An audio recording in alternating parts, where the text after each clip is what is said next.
Etawah live में आपका स्वागत है। मैं राजेंद्र सोनी एक बार फिर हाजिर हूं आम जन से लेकर राजनीति और क्षेत्र की विभिन्न घटनाओं के साथ, पक्ष न विपक्ष, सिर्फ निष्पक्ष।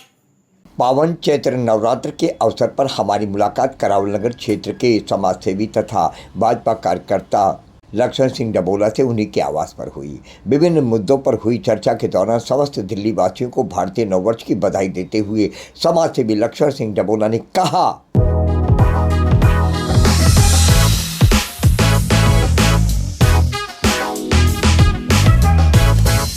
डबोला जी, बहुत दिन बाद हमारी आपकी मुलाकात हो रही है और चर्चा भी नहीं हो पाई।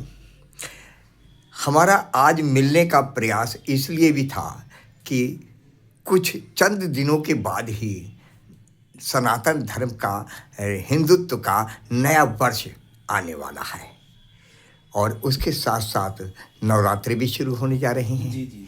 तो ऐसे में सवाल बनता है कि आप क्षेत्र की जनता को क्या संदेश देना चाहेंगे, जबकि आप प्रखर वाणी में हमेशा सनातन धर्म का झंडा उठा करके उसके जो है साथ खड़े दिखाई देते हैं, क्या कहना चाहेंगे? जी, सर्वप्रथम नमस्कार आपको, आपके चैनल को और समस्त क्षेत्रवासियों को मैं भारतीय नववर्ष की दिल की गहराइयों से बहुत बहुत शुभकामनाएं, बधाई देता हूं और अपनी युवा पीढ़ी से इस कार्यक्रम को लेकर आग्रह करता हूं जो हमारा 18 तारीख को नववर्ष शुरू हो रहा है। इसके नियमित हम सभी लोग घरों में एक त्योहार जैसा माहौल बनाएं और जो बच्चे पटाखे जलाते हैं, वो जो 31 दिसंबर को कभी पटाखे जलाया करते थे, वो 18 तारीख की रात को इस महीने पटाखे जलाएं, लोगों को लगे कि हमारा नववर्ष आ रहा है। क्या ऐसा भी हो सकता है तो दिवाली मनाएं, दीप जला सकते हैं? जी, है ना। नववर्ष के बाद दीपावली तो हमारी गई है और अगली आएगी अब, मगर पटाखों का जलाने का, हमारा दीपों का जलाने का इशारा हमारा होना चाहिए कि हमारे पड़ोसी को भी पता लगे कि नववर्ष, कल सुबह नववर्ष मनाया जा रहा है। जी। और साथ में नवरात्रे भी हैं जी। जहाँ माता रानी मेरे क्षेत्र को हरा भरा रखे, सब पे आशीर्वाद बना रखे। नवरात्रि की भी बहुत बहुत शुभकामनाएं, बधाइयाँ। प्रश्न उठता है, जहाँ हमारे देश के अंदर लड़की को कन्या रूप में पूजा जाता है, जी। कहीं सरस्वती बन करके, कहीं दुर्गा बन करके, कहीं काली बन करके, कहीं चंडी बन करके, कहीं जो है लक्ष्मी बन करके उनकी पूजा की जाती है, बना करके कन्या रूप में उनके चरण की वंदना होती है। ऐसे में कुछ लोग जो होते हैं कुत्सित दिमाग के, कुंठित सोच वाले, उन लोगों के लिए क्या कहना चाहेंगे? जी, उन लोगों के ऊपर चर्चा ही नहीं होनी चाहिए। वो एक छोटी सोच के लोग हैं जो मातृशक्ति को, बहनों को गलत रूप में देखते हैं। हम सनातन देश के निवासी हैं, सनातनी में हमारा गौरव की बात है कि हमने सनातनी परिवार में जन्म लिया है, तो जहाँ देवियों की पूजा होती है, तो हमें मातृशक्ति में नारियों को मातृ रूप में, बहनों के रूप में देखना चाहिए। एक शक्ति के रूप में हम लोग उनको हमेशा मानते हैं, मानते आए हैं और मानते रहेंगे। हमें हमारा भारत का इतिहास, गौरवशाली इतिहास रहा है। मातृशक्ति, नारी शक्ति ने हमारे देश को बहुत कुछ दिया है और जो विकसित देश हैं, जहाँ महिलाएं 70% से ज़्यादा की महिलाएं काम करती हैं, देशों में काम करती हैं, वहाँ भी महिला राष्ट्रपति अभी तक नहीं बनी है। कई देश ऐसे हैं जैसे, मगर भारत एक ऐसा देश है जहाँ का नेतृत्व एक महिला करती है।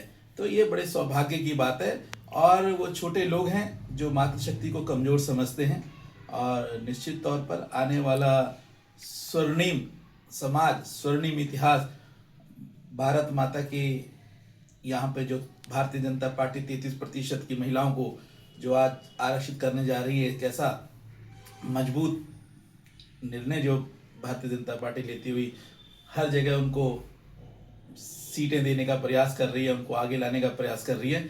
इस सोच के साथ मेरे देश में नारी शक्ति बहुत मजबूत होकर के निकलेगी। जहां आप आरक्षित की बात कर रहे हैं, आरक्षण की बात कर रहे हैं, वहीं यूजीसी कानून को लेकर के भारतीय जनता पार्टी ने ऐसा क्या किया जो समर्ण लोग ही भारतीय जनता पार्टी के उनके कर्मठ कार्यकर्ता, वो कार्यकर्ता जिनकी वजह से भारतीय जनता पार्टी केंद्र में पहुंची, सत्ता में आज सत्ता सुख भोग रही है, क्या कहना चाहेंगे? देखिए सोनी साहब, यूजीसी को लेकर के मैं सिर्फ अभी तो यही कहना चाहूँगा कि पेशेंस, जो एक मजबूत समाज, एक मजबूत कार्यकर्ता जो समाज में काम कर रहा है, क्षेत्रों में काम कर रहा है, उसको पेशेंस रखना चाहिए। यदि सरकार ने कोई डिसीजन लिया है तो निश्चित तौर पर देश हित में ही निर्णय लिया होगा, क्योंकि भारतीय जनता पार्टी 2014 के बाद जिस मजबूती के साथ देश में आई है और मजबूती के साथ जो निर्णय भारतीय जनता पार्टी ने लिए हैं, निश्चित तौर पर भारत का विकास विकसित देश की ओर बढ़ रहा है। मैं ये समझता हूँ, जो मेरा व्यक्तिगत जो सुझाव है, आरक्षण जाति पर नहीं आर्थिक रूप पर होना चाहिए, जो मेरा मानना है। जिस प्रकार एक छोटा सा उदाहरण दे करके मैं अपनी बात को, आपकी बात का जवाब दे रहा हूँ कि जिस प्रकार से कोई किसी भी परिवार के अंदर कोई व्यक्ति सरकारी नौकरी अगर पा लेता है तो वो आरक्षण की सूची से हट जाना चाहिए, क्योंकि वो अपने परिवार को विकसित करने का पूरा प्रयास इस खंड में कर सकता है। क्या आपको ऐसा नहीं लगता कि आरक्षण की बजाय हमारे भारत सरकार को, मोदी जी को योग्य व्यक्ति को जो है होना चाहिए, लाभ मिलना चाहिए? निश्चित तौर पर जो योग्य व्यक्ति हैं उनको आगे आना चाहिए, उन्हीं को मौका भी मिलना चाहिए, और आने वाला जो समय है ठीक इसी रूप में होगा। मुझे पूर्ण विश्वास है भारत की सरकार पर।